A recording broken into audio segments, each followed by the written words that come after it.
The galaxy had been at peace for 3,000 years.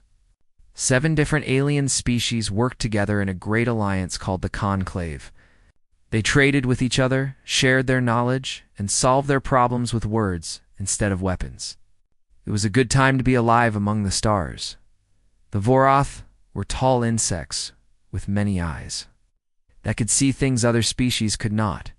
They served as the soldiers and protectors of the Conclave. The Netheri were beautiful creatures who lived in water and on land. They managed all the money and trade between worlds. The Cathari were made of living crystal, and they kept all the communication systems running. There were 4 other species too, each one bringing something special to the alliance. But there was one rule that every species learned before they could join the Conclave. One law that nobody ever questioned or broke. It was simple, and it was absolute. Never wake the humans. The humans slept on a small blue planet called Earth. It circled around an ordinary yellow star in a quiet corner of the galaxy. Long ago, the humans had built massive underground cities and filled them with special sleeping chambers. Millions and millions of humans lay in those chambers, frozen in a sleep that could last forever. Before they went to sleep, the humans had sent one message to every world in the galaxy. High Counselor Vethra of the Voroth had seen that message when she became the leader of her people. She still remembered every word. "We are tired," the humans had said. "We have fought enough wars. We have lost enough of our children. Let us sleep in peace, and we will let you live in peace. But if you wake us, if you threaten our home, you will remember why the universe once feared the name of humanity." Along with that message came historical records. Vethra had watched those records once, and only once. She never watched them again because they gave her nightmares. The records showed human soldiers running toward enemy fire when any sensible creature would run away. They showed human scientists building weapons that could break planets into pieces. They showed what happened to species who had attacked human colonies in the early days. When humans first reached the stars, those species did not exist anymore. The humans had wiped them out completely. Humans are strange creatures, the old High Counselor had told Vethra when she took her position. They can be so kind and gentle. They will die to save someone they have never met. They create beautiful art and music that can make you cry with joy. But when you hurt the people they love, when you push them too far, they become something different. Something terrible. Something that cannot be stopped until everything that threatened them is dead. For 3,000 years, the Conclave had followed the rule. Earth was marked as forbidden space. No ship was allowed to go anywhere near it. The humans slept. Everyone else lived in peace. Then the Drathkai came. They appeared at the edge of Conclave space, without any warning. Their ships were massive and covered with weapons. The creatures inside were reptiles who stood on 2 legs with scales the color of dried blood and eyes that showed no mercy. They had traveled from beyond the edge of the galaxy, conquering everything in their path. Commander Zethral of the Vorath Defense Fleet sent his report with fear in his voice. "They destroyed our border stations in minutes. Our weapons did nothing to their shields. They are demanding that every world surrender to them completely." The Conclave called an emergency meeting. Representatives from all 7 species gathered in the Great Hall at the center of the galaxy. Their faces were pale with worry. "You cannot beat them in a fight," said Admiral Morith of the Netheri. "They have 3 times more ships than we do, and their weapons are much better than ours." "Then we must talk to them," suggested Counselor Kethvon, his crystal body pulsing with nervous light. "We can offer them payment. We can give them time to develop better defenses. They will not talk to us." High Counselor Vethra said sadly, "We sent ambassadors to meet with them. The Drathkai killed our ambassadors and sent us recordings of their deaths." Nobody spoke for a long moment. Then a young Voroth officer named Dreth said the words that would change everything. "What about the humans?" Every eye in the room turned to look at him. Vethra felt her heart grow cold. "We cannot wake them," she said firmly. "The law is absolute. We must never wake the humans." "High Counselor, with respect, what good is that law if we are all dead?" Dreth asked. "The humans have weapons that can destroy stars. If they were awake, if they chose to help us, the Drathkai would be nothing but dust. And if they choose not to help us, What if they see our arrival as an attack? Then we will have two enemies instead of one, and the humans are far more dangerous than the Drathkai could ever be. The argument went on for hours. Some said they should wake the humans. Others said it was too dangerous. But in the end, fear of the Drathkai was stronger than fear of the humans. Send a delegation to Earth, the conclave voted. Wake them carefully. Explain what is happening. Ask for their help. Vethra was the only one who voted no. As she left the Great Hall, she whispered a prayer to God she was not sure she believed in anymore. Please forgive us for what we are about to do. The delegation ship was prepared quickly. Ambassador Thelvian of the Netheri was chosen to lead it. He was known for his skill with words and his ability to stay calm in difficult situations. He would need both of those skills where he was going. As the ship prepared to leave, Vethra came to speak with him one last time. Be very careful, she told him. The humans are not like us. They think differently. They feel differently. And they can be very, very dangerous when they are angry. I understand, High Counselor. No, you do not understand. None of us can truly understand what the humans are. Vethra paused, searching for the right words. When you wake them, when you look into their eyes, you will see something that does not exist in any other species. It is a fire that burns inside them. Sometimes it creates warmth and light. Sometimes it burns everything around it to ashes. What determines which one it will be? Vethra shook her head. That is what makes them so frightening. We never know until it is too late. Thelvian bowed respectfully and boarded his ship. As it rose into the sky and jumped toward the stars, Vethra watched it go with a heavy heart. Somewhere across the galaxy, the Drathkai fleet was advancing, destroying everything in its path. And somewhere on a small blue planet, millions of humans were sleeping peacefully.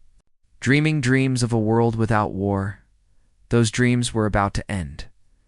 The ship jumped into faster-than-light travel, carrying its small crew toward a meeting that would decide the fate of every living thing in the galaxy. None of them knew if they would survive long enough to see how it ended. None of them knew what the humans would do when they were awakened from their long sleep. But they all knew one thing for certain. The galaxy was about to change forever. One way or another, and nothing would ever be the same again. The delegation ship moved slowly through the darkness of space. Ambassador Thelvian stood at the front window, watching the stars drift past. His silver scales caught the light from the control panels, shimmering with nervous energy. He had read his speech so many times that he could say it in his sleep, but he still felt afraid. The ship passed the outer edge of the human solar system. Giant planets with swirling storms of gas floated in the endless black. Moons of ice and rock circled around them. Everything was quiet and still, as if the whole system was holding its breath. We are approaching Earth, the pilot announced. No hostile response detected. Thelvian nodded, but did not relax. He knew that the humans had been watching them since they entered the system. Sensors hidden among the asteroids had tracked their every move. Weapons platforms floating in orbit had locked onto their ship. The humans were sleeping, but their machines were wide awake. The ship moved past Mars, a red planet covered with ancient human structures that had been abandoned long ago. It passed the moon, where empty cities stood silent beneath a black sky. Then Earth itself came into view. From space, Earth looked beautiful and peaceful. Blue oceans covered most of its surface. Green and brown continents rose from the water. White clouds swirled in patterns across the atmosphere. It was hard to believe that something dangerous slept beneath such a lovely world. But Thelvian sensors told a different story. Deep underground, massive power systems were still running after 3,000 years. The human sleeping chambers stretched for hundreds of miles beneath every continent. Machines watched over the sleepers, keeping them alive, waiting for the day when they would wake up. Begin landing, Thelvian ordered. The old records say there is a main facility in the mountains on the large western continent. The ship descended through the atmosphere. Wind buffeted its hull as it passed through the clouds. Below, mountains rose sharp and tall, their peaks covered with snow. Among them, Thelvian could see a massive door set into the rock face, covered with faded warning symbols in the human language. The ship landed on an ancient platform made of stone and metal. Cracks ran through the surface, but it was still strong enough to hold them. Thelvian stepped out with his 4 guards, their weapons ready, but pointed at the ground. As they approached the door, lights flickered to life around them. A voice spoke from hiddenspeakers.com and without emotion. "You are not authorized to be here. State your purpose." "We are representatives of the Galactic Conclave," Thelvian said. His translator turned his words into human language. "We have come to speak with the sleepers. We need your help." There was a long pause. Thelvian could hear his own heartbeat in the silence. Then the voice spoke again. It sounded different now, less like a machine and more like a person. "You were warned never to wake us. We know. But our people face destruction at the hands of an enemy we cannot defeat. We have nowhere else to turn. We are begging for your mercy." Another pause, longer than the first. Then, with a grinding sound that echoed off the mountains, the massive door began to open. "Enter," the voice said. "You will speak to our council, and they will decide if your cause is worth our return. If they say no, you will leave and never come back. And if you have lied to us, if this is some kind of trick, you will learn why our ancestors told you to let us sleep." Thelvian swallowed hard and walked through the door. The facility inside was like nothing he had ever seen.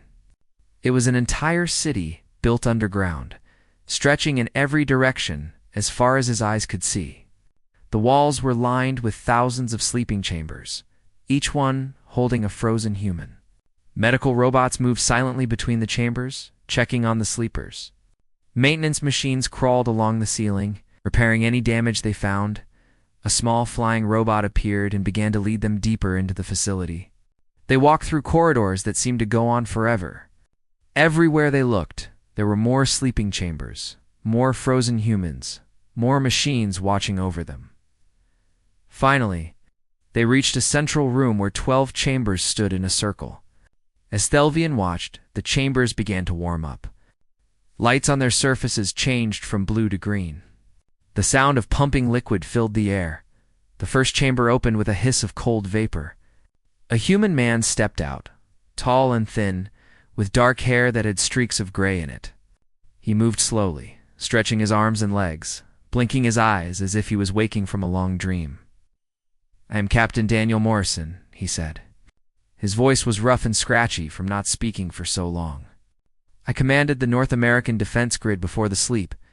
You are the ones who woke us." "Yes, Captain.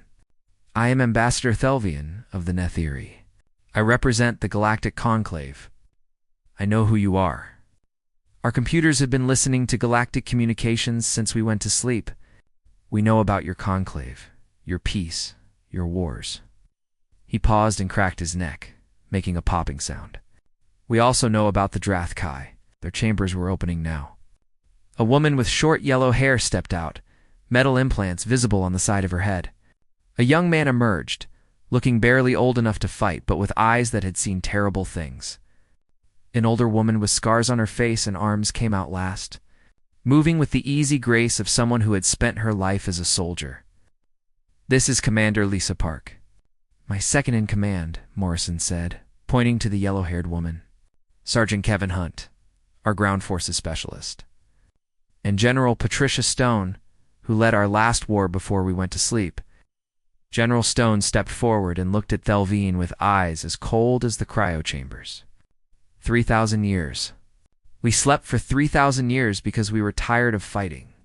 Tired of being the monsters that other species called when they needed something destroyed? We understand, General. We would not have come if there was any other choice. There is always another choice. You just did not want to pay the price for it. Stone shook her head slowly. "Show us what you have. Show us these Drathkai. Let us see what you want us to wake up for." Thelvian activated his data device and projected images into the air. He showed them the Drathkai fleet, thousands of ships bristling with weapons. He showed them the destroyed space stations, the murdered ambassadors, the planets that had already fallen. He showed them everything. The humans watched in silence. Their faces showed no emotion, but Thelvian could see something moving behind their eyes. Something dark and dangerous. When the presentation ended, Stone turned to Morrison. "What do you think, Captain?" "They are bad. Not the worst enemy we have ever faced, but bad enough to cause real damage. Can we beat them? Morrison smiled, and Thelvian felt a chill run down his spine. It was not a kind smile. It was the smile of a hunter who had just spotted prey. General, we can destroy them completely. We can wipe them out so thoroughly that no one will ever remember they existed. The question is whether we should. Stone turned back to Thelvian. We need time to think about this. Our full council needs to wake up and discuss it. You will have our answer within 1 day. Thelvian bowed low and retreated. As he walked back through the corridors of sleeping humans, he could not shake the feeling that he had made a terrible mistake. He had woken something that should have stayed asleep. Behind him, he heard General Stone's voice echo through the chamber. Send the wake-up signal to all facilities around the world. Tell them to prepare for full activation. It seems the galaxy has forgotten what we are. And then, softer, almost sad, time to remind them. Thelvian walked faster, suddenly eager to be back in his ship. The door to the outside world seemed very far away, and the sleeping humans around him no longer looked peaceful. They looked like they were waiting for something. The human council gathered in a room that had not been used for 3,000 years. Dust covered the floor, and the air smelled old and stale. But the lights still worked, and the chairs were still strong. 20 humans sat around a circular table, each one representing a different part of Earth. These were the leaders who had guided humanity through its darkest days. They had fought wars, built cities, and made the hard choices that others could not make. They had seen things that would break most people, and they had chosen to sleep so that future generations might know peace. Now someone was asking them to wake up and fight again. General Patricia Stone stood at the head of the table. She had activated a holographic display that showed all the information about the Drathkai. Maps, numbers, images of destruction floated in the air before them. You have all seen the reports, she said. The Drathkai have conquered 17 star systems in the past year. They do not negotiate. They do not make peace. They only conquer and enslave. Their goal is to control every living thing in the galaxy. That story sounds very familiar, said Peter Gray, a large man with a beard who had once led the resistance in what used to be Europe. How many times have we heard this exact same thing? Too many times, agreed Maria Santos, a woman with dark eyes and gray hair. Every generation, some empire decides they want to own the universe, and we have to stop them. That is exactly why we went to sleep, said Dr. Helen Frost, a scientist who had helped build the cryochambers. We were tired of cleaning up everyone else's problems. We asked for one simple thing, to be left alone, and they could not even give us that. Captain Daniel Morrison spoke from his seat. The Conclave did not want to wake us. They only did it because they are desperate. Their ships cannot match the Drathkai.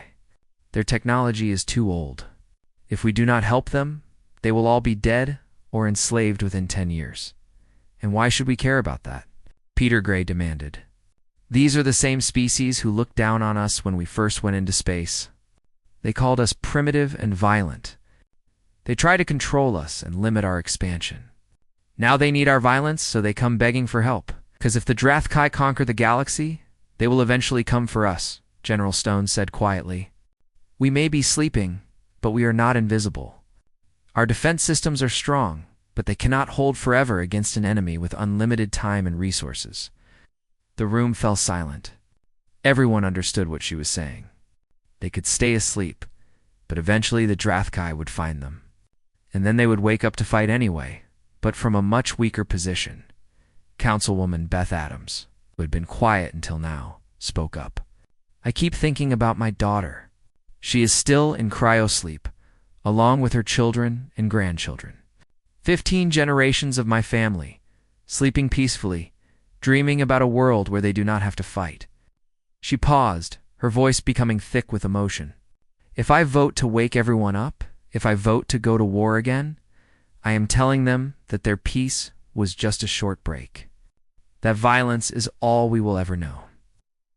And if you vote to stay asleep, Morrison asked gently, what happens to your daughter and her children when the Drathkai finally arrive? Adams closed her eyes. I do not know. I do not know what the right answer is anymore. General Stone looked around the table at all the tired faces. These were people who had given everything so that humanity could have a chance at peace. Now that peace was being taken away from them. "Let me tell you what I know," she said. "I know that war is terrible. I know that we promised we would never fight again. I know that we have every right to stay in our beds and let the rest of the galaxy burn." She paused, her voice growing stronger. "But I also know that right now, somewhere out there, innocent people are dying. People who never wanted this war, who just wanted to live their lives in peace. Children are losing their parents. Families are being torn apart, and we have the power to stop it." "At what cost?" Peter Gray asked. "The cost of our rest, our peace, maybe our souls." Stone's voice became hard as steel. "But if we do nothing, if we let the Drathkai kill their way across the galaxy because we are too tired to fight, then we are no better than they are. We become monsters who just found a comfortable way to hide from what we truly are." Dr. Frost stood up from her chair. "I vote to wake up. All of us, everywhere. We end the Drathkai threat, and then we make sure no one can ever threaten the galaxy again. We build something that will last this time.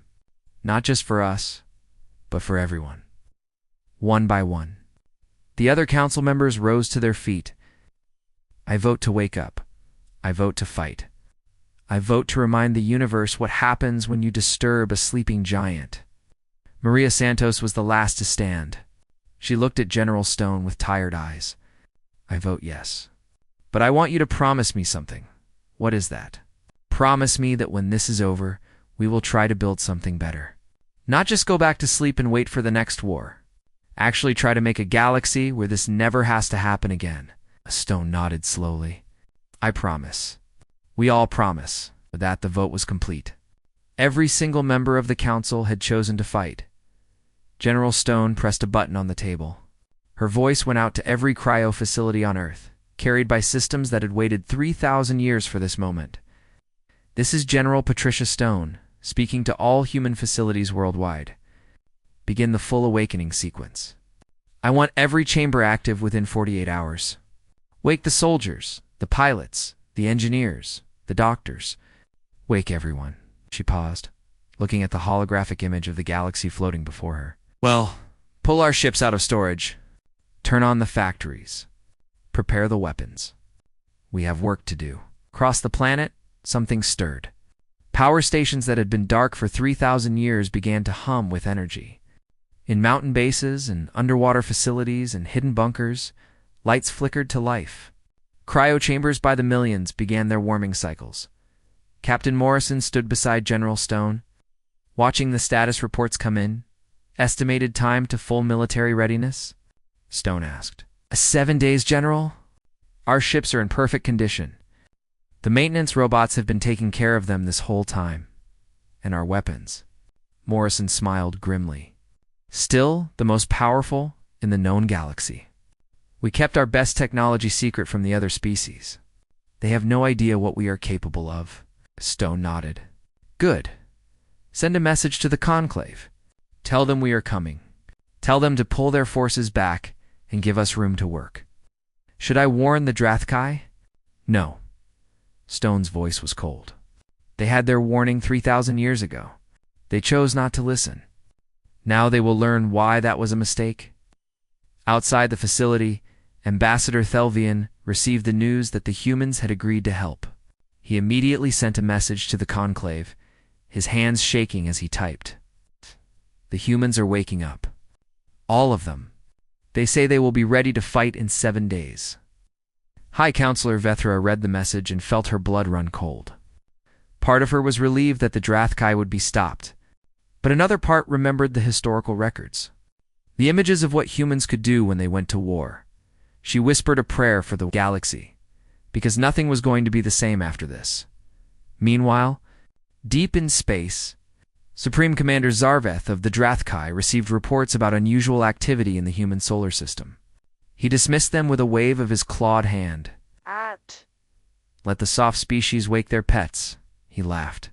"What can primitive warriors from a small planet do against our great armada?" He would find out soon enough. The first sign that something was wrong came 3 days after the humans began to wake up. A Drathkai scout squadron was patrolling the edge of conclave space. 15 of their best ships, each one armed with enough weapons to destroy a small moon. They were hunting for weak targets, looking for more species to conquer. Then they simply disappeared. One moment, the ships were sending normal reports back to the main fleet. The next moment, there was only silence. No distress calls. No weapon signatures. No debris. Just empty space where 15 ships used to be. Supreme. Commander Zarveth stared at the blank screen where his scouts should have been. "Find them," he ordered. "Send more ships to search the area." But before his officers could respond, every screen in the command center lit up at once. A human face appeared, overriding their most advanced security systems as if they were children's toys. It was an older woman with gray hair and cold eyes. Scars marked her face and neck. She looked directly at the camera with no fear at all. "Attention, Drathkai fleet," she said. Her voice was calm and steady. "I am General Patricia Stone of the Human Defense Force. You have invaded our neighbor's space. You have killed innocent people. You have threatened the peace of this galaxy. We gave you a chance to turn back. You did not take it." She paused, and her eyes seemed to grow even colder. "Your scout squadron is gone. Not captured. Not damaged. Gone. There is nothing left of them. If you continue moving forward, the same thing will happen to every single one of your ships. This is not a negotiation. This is not a warning. This is a simple statement of fact. Turn back now, or be destroyed. There is no middle ground." The transmission ended. Zarveth slammed his fist against his command chair, cracking the metal armrest. His scales had turned dark red with rage. "These humans dare to threaten us? We are the Drathkai. We have conquered 100 worlds. Find their fleet and destroy every last ship." His sensors detected the human fleet an hour later. They appeared out of nowhere, using some kind of faster-than-light travel that the Drathkai had never seen before. 300 ships materialized directly in front of the advancing armada. They were sleek and beautiful in a deadly way, their hulls covered with weapons and shields that the Drathkai computers could not identify. 300 ships? Zarveth laughed, his fear turning to confidence. "We have 2,000. All batteries, open fire." The Drathkai fleet unleashed everything they had. Plasma cannons fired massive balls of superheated gas. Particle beams cut through space like knives. Nuclear missiles flew by the hundreds, each one powerful enough to crack a planet open. The barrage was the largest the Drathkai had ever fired. It should have vaporized anything in its path. But the human ships did not try to dodge. They did not try to run.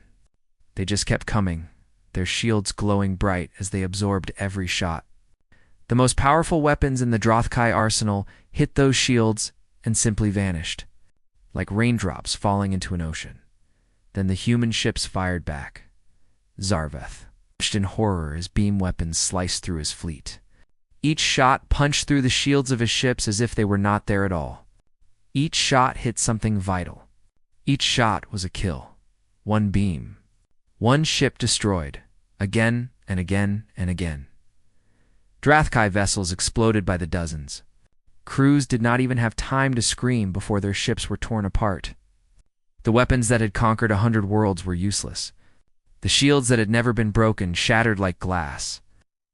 Zarveth screamed. "All ships retreat." But the humans were not interested in letting them escape. Their 300 ships accelerated with impossible speed, moving faster than anything Zarveth had ever seen. They flew through the Drathkai formation, weapons firing without pause, destroying everything they touched. The battle lasted less than 1 hour. When it was over, 2,000 Drathkai warships had been reduced to floating wreckage. 500,000 warriors were dead.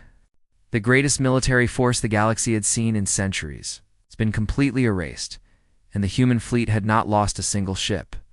Zarveth floated in his escape pod, surrounded by the remains of his once mighty armada. Through his small window, He could see pieces of ships drifting past, bodies in spacesuits, weapons that would never fire again.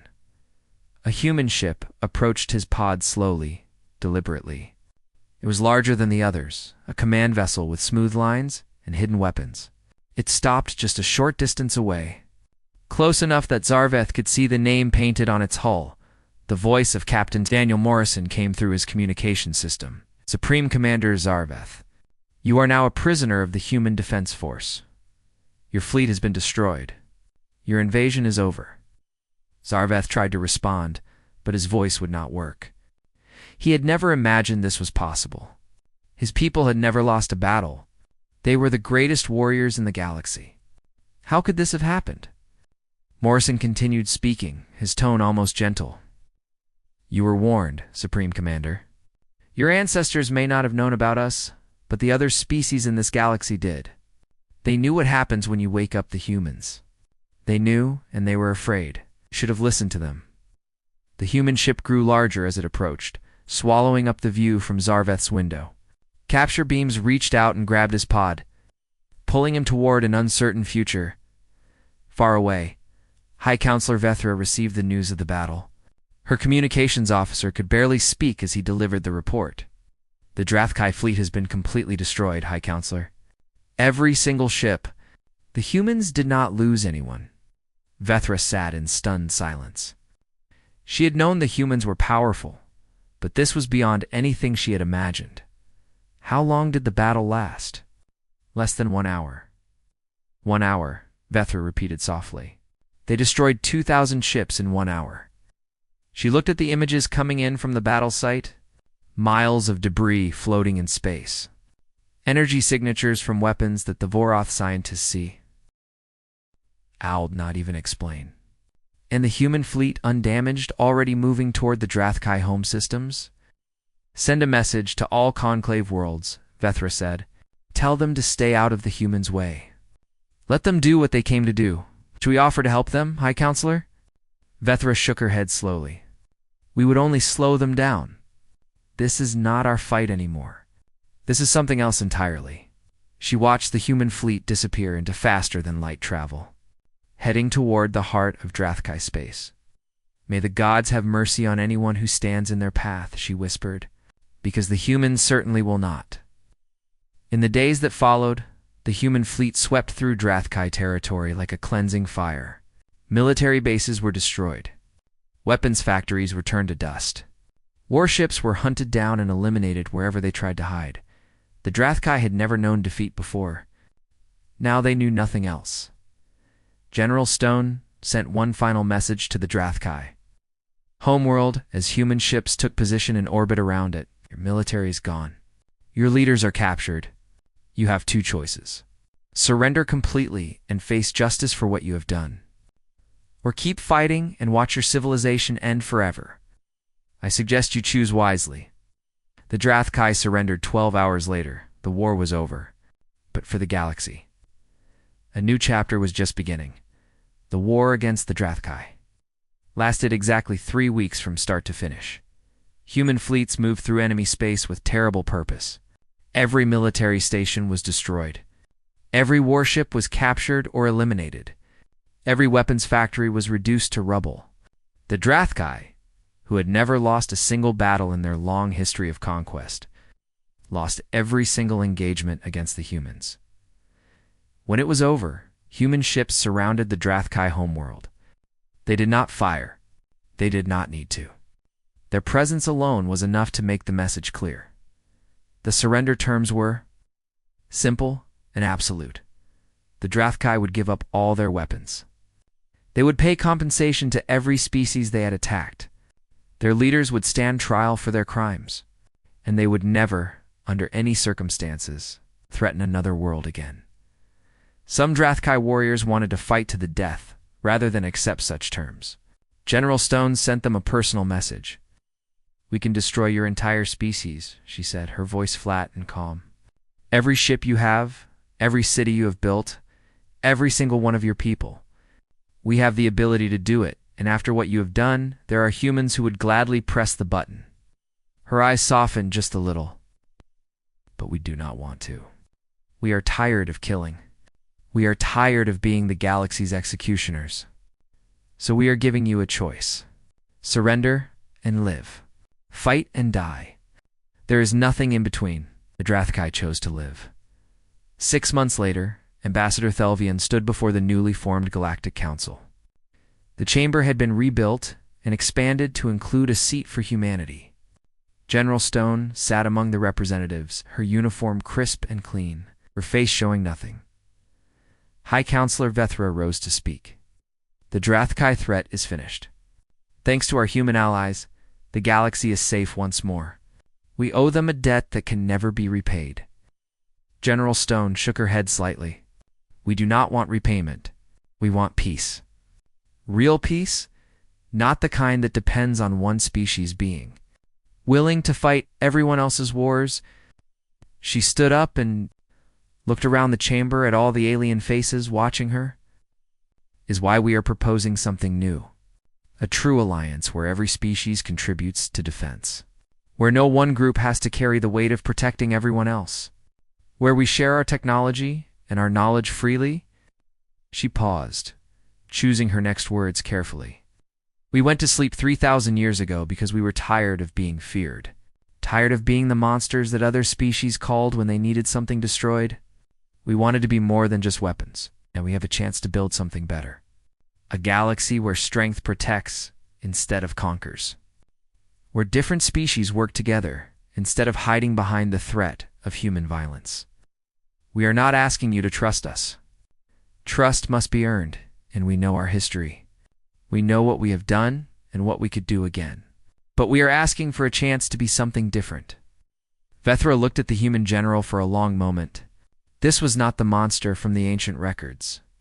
This was a tired warrior who had seen too much death and wanted nothing more than to stop fighting. The council accepts your proposal, Vethra said softly. Let us build this future together. The vote passed without a single voice against it in the years that followed. The galaxy transformed in ways that no one had expected. Human technology was shared with every species. Ships became faster and safer. Medical science advanced by centuries in just a few years. Communications networks connected distant worlds as if they were neighbors. Human teachers worked alongside alien scholars, exchanging knowledge and ideas. Human doctors helped cure diseases that had plagued other species for generations. Human engineers helped build stations and cities on worlds that had never known such wonders, and human soldiers trained the new Joint Defense Forces. They taught discipline and tactics, but they also taught restraint and mercy. They showed that strength did not have to mean cruelty, that power could be used to protect instead of destroy. General Stone retired after 5 years of service on the Galactic Council. She returned to Earth and found a small house near the mountains where she had first been awakened. Sometimes other council members would visit her there, seeking her wisdom on difficult decisions. How do we know when to fight and when to find another way? A young Varoth commander asked her one day. Stone thought about the question for a long moment before answering. Fight when there is no other choice. When innocent people will die if you do not act. When evil will triumph if good does nothing. But you always look for another way first. And when the fighting is done, you must be willing to put down your weapons and build something better. Is that what humans believe? Stone smiled sadly. That is what we are learning to believe. We are not there yet. We may never get there completely. But we try. Every day we try. On the 10th anniversary of the Drathkai War, Captain Daniel Morrison stood before a memorial wall in the mountain facility where everything had begun. The names of humans who had died in the fighting were carved into the stone. Not many compared to wars of the past, but enough Commander Lisa Park found him there, her cybernetic implants gleaming in the soft light. The council is asking for you, she said. There is some kind of celebration they want you to attend. In a minute. Morrison ran his fingers over one of the names. I was thinking about what General Stone said about being more than weapons, and I think we can do it. I think we can finally become what we always wanted to be. Not just warriors. Not just monsters that other species fear. Just people who happen to be very good at fighting, but who choose to do other things instead. Park smiled warmly. That sounds surprisingly hopeful coming from you. 3,000 years of sleep gives you a lot of time to dream. He turned away from the memorial. Let us go to this celebration. I heard they have cake. They walked out together into a world that was finally learning to be at peace. Across the galaxy, a simple phrase began to spread. It was not a warning anymore. It was a promise. Humans are awake, and this time they are here to help.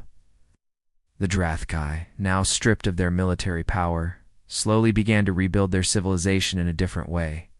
Some of them resented the humans forever, but others, especially the younger generations, came to see that there was another path besides conquest. The first Drathkai, ambassador to the Galactic Council, was a young female named Verakith. She stood before the assembly on her first day and spoke words that her ancestors would never have imagined. My people made a terrible mistake. We thought that power meant taking from others. We thought that strength meant making others weak. The humans showed us how wrong we were. She looked at the human representatives with respect in her eyes. They could have destroyed us completely. They had every right to do so after what we did. Instead, they gave us a chance to be something better. We will not waste that chance. Years passed, then decades, then centuries. The galaxy continued to change and grow. New species were discovered and welcomed into the Alliance. Old problems were solved with cooperation instead of conflict. The human way of thinking, the idea that strength should protect rather than dominate, spread to every corner of known space and on Earth in cryo chambers that were no longer needed. New generations of humans grew up in a world without war.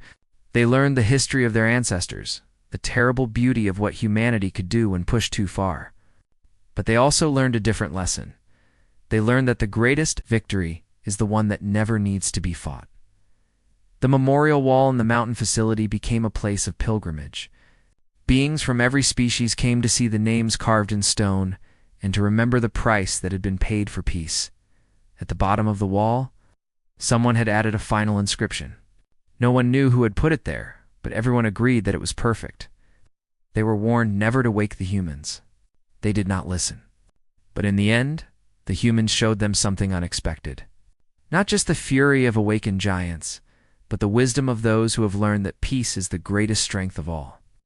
The Sta,